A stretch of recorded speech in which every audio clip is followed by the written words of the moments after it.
بچه ها پارت سوممونه از سفرمون به دالامپر و منطقه مرگور ارومیه زیبا.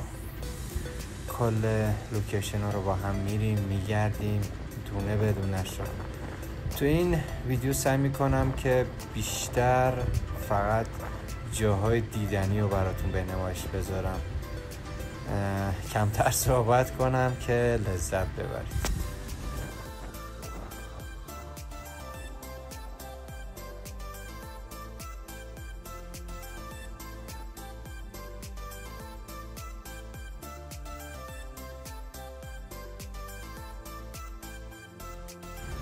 یه سری از این لوکیشن ها اسم ندارن و اینکه صعب العبورن، سخت پیدا میشه، ولی خب تماشاشون حیرت انگیزه.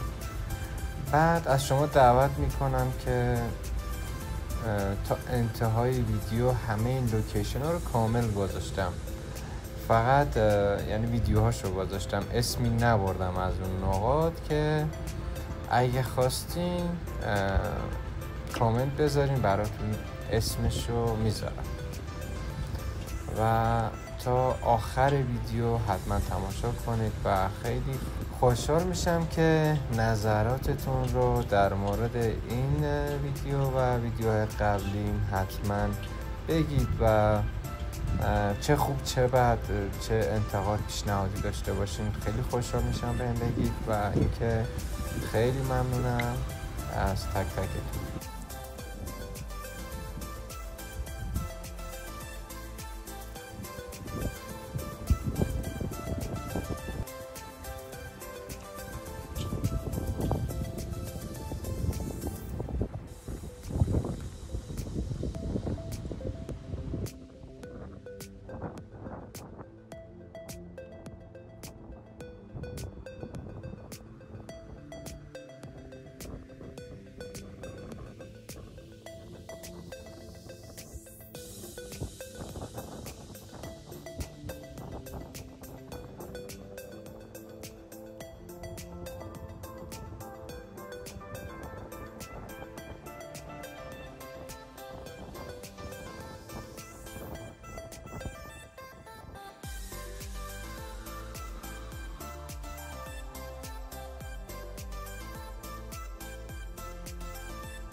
Woo-hoo! You're alive, baby!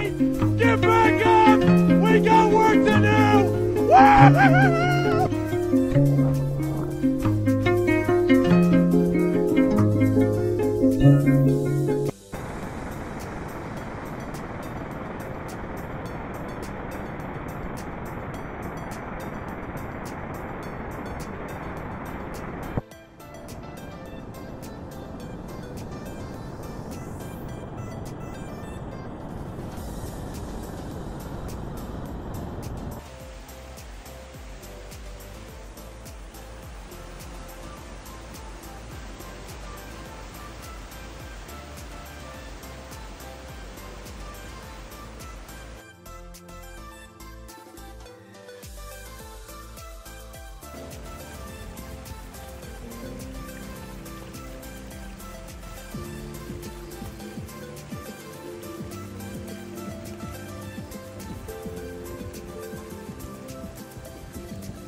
خب این هم سعی میکنم که فقط تا اینجا پارت سوم باشه، خسته نشین از تماشا کردن و حوصله سربر نباشه، ولی بهتون قول میدم که پارت چهارم خیلی خوشگل تره، یه آشپزی خیلی باحال انجام میدم توی طبیعت که مطمئنم که خیلی خوشتون میاد. و اینکه بچه‌ها اینم بگم این لوکیشن، این منطقه همه جایی که رفتم دیگه چون دالامپر شناخته میشه با اسم دالامپر میارم، ولی مرگور یه منطقه خیلی بزرگیه که کلشو میگردیم و دونه بدونش رو با هم میبینیم.